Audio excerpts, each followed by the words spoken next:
Hey guys, just kinda sick of the fucking blah, I don't know, life I guess.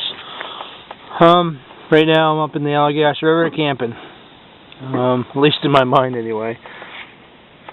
And I got this crazy ass bear that keeps coming into the campsite. But anyway, I'm gonna make this in reply to some questions I got from I assume it's Samir. Hope I pronounced that right. Because like in our language that's Samir. That doesn't make sense, so I'd say it's Samir. But anyway, Samir, I'll need to send me your stuff. Oh. Carburetor or electronic fuel injection. I would definitely go with carburetor. They're simple, easy. If you're right down on the side of the road, it's an easy fix. But to be honest, it's never going to leave you on the side of the road. For a fuel injected vehicle, you come out from fucking getting gas, car don't start, or it just dies on you randomly as you're driving. Yeah, I expect to get it towed. Where something simple is like, you know, a fucking coil, a distributor, a carburetor, a retarded monkey can figure that out on the side of the road. So I definitely go carburetor. And I'm sure you've heard it, I hear it, and I prove people wrong. You know, they claim, oh, you're going to get more horsepower of fuel injection system. You get better fuel mileage. That's not true. In the real scheme of things, that motor has to run on a certain air and fuel mixture.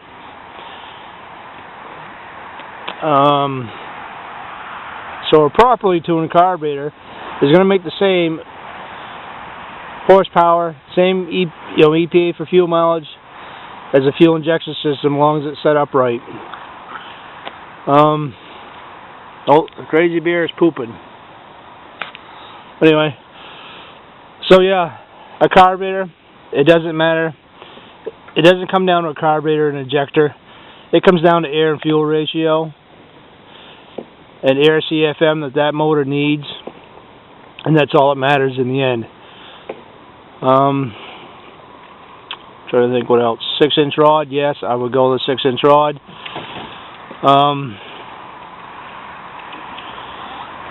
It helps you torque. It helps flatten out the torque curve, which is something you want in the streets. Try to keep your power levels down low on the streets.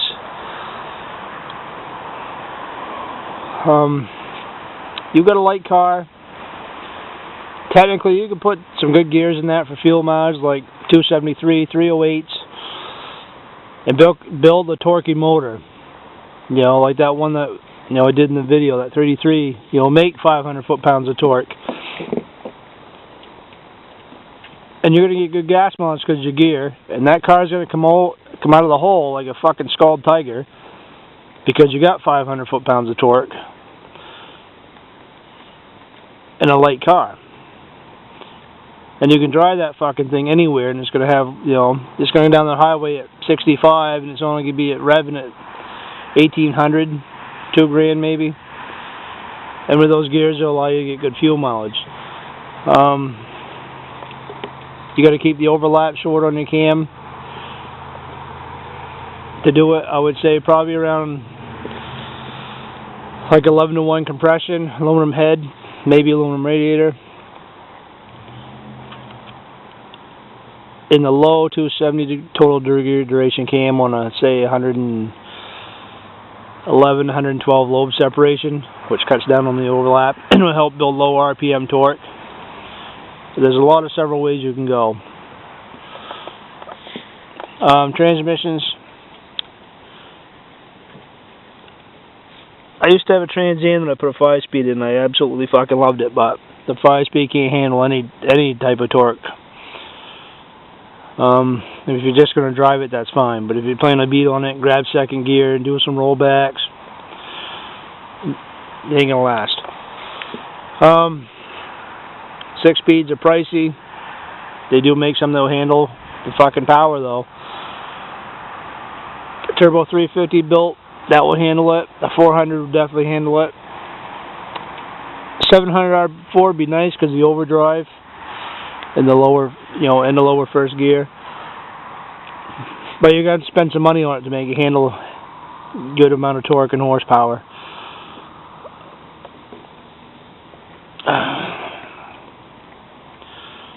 I know you want to keep it standard. So beyond that, something I know that will handle some fucking beating is the old Muncie Rock Crusher 4-speed.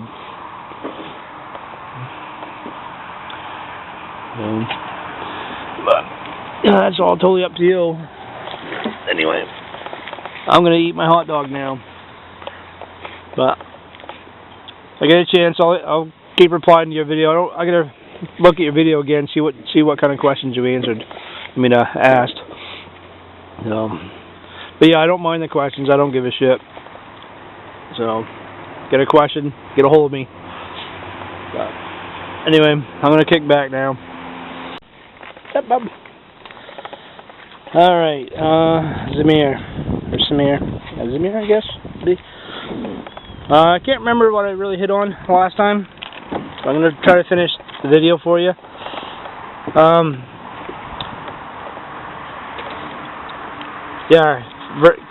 Carb versus fuel injection, it don't matter. It's an air ratio thing. As long as your air and fuel ratio is right, you're going to make the same horsepower and torque.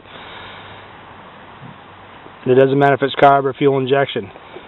Fuel injection is nice because it gives you fucking instant throttle response, but so doesn't the carburetor. You just got to know somebody that cares enough to take the time and fine tune it for you. The hard part is finding somebody that can actually tune a fucking carburetor. It's kind of a lost science these days. Transmission, I touched with you on that.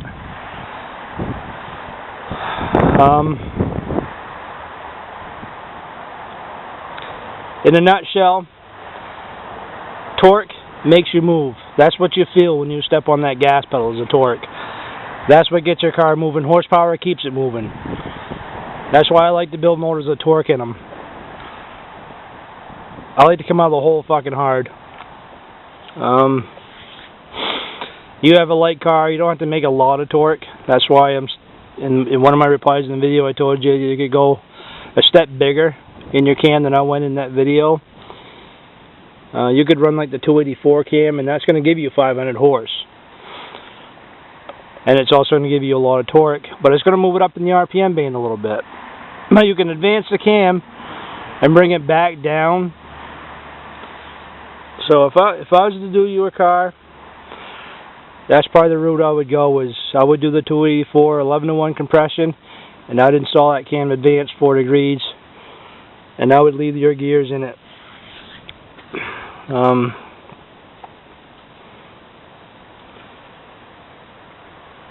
I would build a 6-inch rod motor, but that doesn't really matter where your car is light.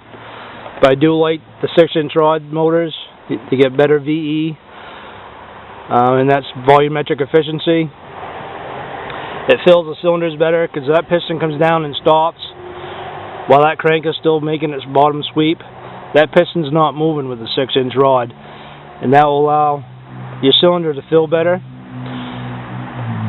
Then when it comes up on the exhaust stroke, it pauses on top dead center while that crank is making it swing through. That piston stopped on top dead center, and your exhaust can scavenge out better. Where a short rod motor, that piston, it doesn't pause much. But they're easier to build and probably a little cheaper, but not much cheaper. You're only talking a couple $100. Balancing, you can get internal, external, it don't matter. You're going to make the same power. It doesn't, the balance is just the vibration of the motor. There's 2 ways you can internally balance a motor. That's by a balanced rotating assembly, which is fine. And basically what that is they take the rod, piston, rings, everything, the bearings, and weigh them all together as an assembly, and they'll weight match that whole assembly, so they all weigh the same. Then they'll balance the crank. That's fine, but if a race motor, it's different. They balance every part. They'll weigh the rings and piston together with a pin.